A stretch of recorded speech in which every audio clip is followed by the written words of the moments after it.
This is my account of the Nightmarish experience I had in early 2021 in Jackson, Mississippi.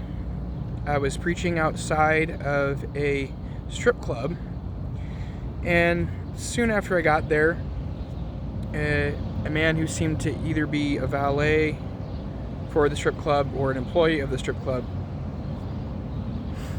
he got very angry at me, and I think he yelled at me, and he eventually got in his truck that was parked in front of the strip club near where I was. I was standing outside of the gate of the strip club on the street. There was no sidewalk outside of the strip club, so he had to kind of stand on the street to preach onto the property. I wasn't on their property, I don't believe.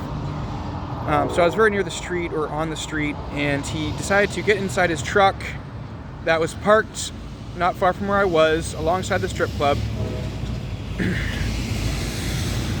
And he suddenly turned his car on and started barreling towards me with his truck. So this was terrifying, and I backpedaled very, very quickly to some shelter, the shelter of a van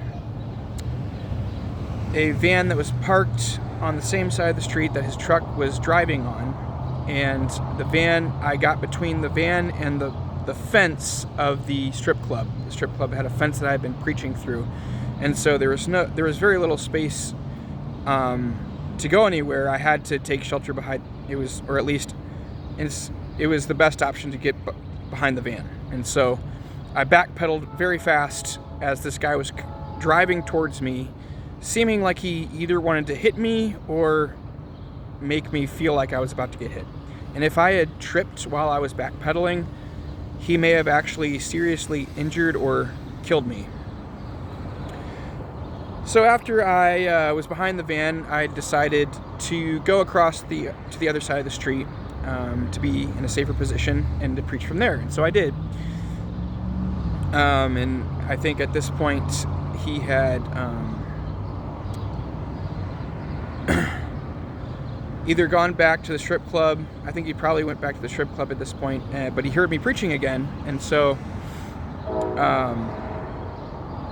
I think he yelled at me, and I believe at this point he threatened to spray me with a fire extinguisher, and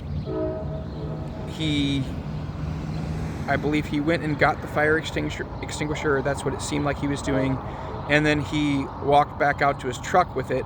I think he had it when he came back out, though I'm not completely sure. And he then got in his truck again, and it seemed that he was actually preparing to drive at me once again. And I realized that he might try to hit me again or come close to hitting me, and that I was in a vulnerable spot and it wasn't a great place to be. And so I decided to run across the street again to a patch of grass next to the strip club, close to the van where I had taken shelter before, where he would have a very hard time hitting me with the truck. So as I ran across the street, he started, his truck has already started at this point. He started barreling at me again. He started speeding at me again, and it seemed like he was trying to hit me. As I was running across the street, I made it across the street, he went flying back past me, and I believe he either went forward and turned around and went back to the strip club, or backed up his truck to the strip club, but he ended up going back there, and I was next to the strip club in a bad place, really. I was at a creek on one side of me, a strip club on another, and then a really thick patch of bushes and brush and forest behind me. That was a bad place to try to escape into. I didn't want to get trapped back there, and I knew he was likely coming at me, was going to come for me with the fire extinguisher at this point. And I did not want to be trapped in that area and have him hose me down with the fire extinguisher. So I knew I needed to get out of this bad space. So I decided that I would bolt out of there and sprint across the bridge that was next to the strip club in the direction of my car, where my car was parked. But I didn't want him to know where my car was parked, so I didn't want to sprint directly across the bridge on the same side of the strip club where my car was parked on the other side of the bridge. I wanted to sprint diagonally across the bridge to the other side, across the street from my car, so that he wouldn't know where my car was. I didn't want him to try to prevent me from getting in my car or following me if I got in my car, or doing something like that, messing with me when I was near my car.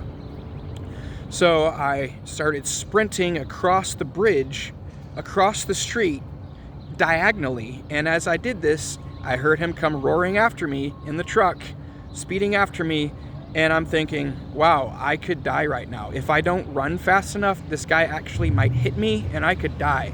And so I was actually in fear for my life as I was sprinting across this bridge, and as he comes after me, I'm able to get to the end of the bridge and run onto the grass. And it's good that I made it onto the grass, because on the bridge, you're stuck. You're either in a really tight space about to be hit by a car, or almost hit by a car, or whatever he was trying to do to me, or you're jumping off the side of the bridge. But thankfully, I got to the grassy patch at the end of the bridge, didn't have to jump off the bridge, and I ran into the woods, and after I ran onto the grass, he came speeding past me, like he had been trying to hit me. I don't know if he was actually trying to kill me. Maybe he was trying to make me feel like I was about to be killed. I don't know, but this guy was deranged. He was very angry, maybe a psychopath.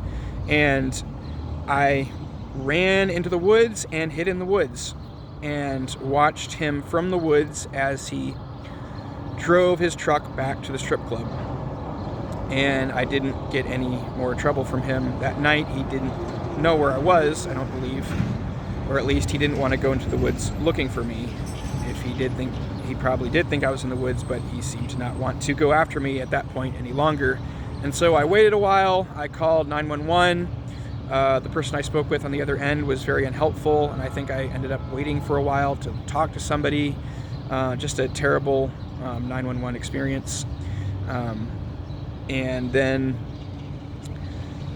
eventually made my way back to my car, and I didn't see him as I went back to my car, and I got in my car, went to a different part of downtown Jackson, and did some preaching. So what's interesting is that Jackson actually has one of the most, if not the most highest, let me say that again. Jackson has one of the highest murder rates in the country, in the U.S., and it might actually be the place where there's the highest murder rate in the country. I don't know the exact statistics to substantiate that, but from some of the research I've done, there's a ton of people who get murdered in Jackson, Mississippi. And I think I got a little taste of Jackson, Mississippi culture and their murderous ways.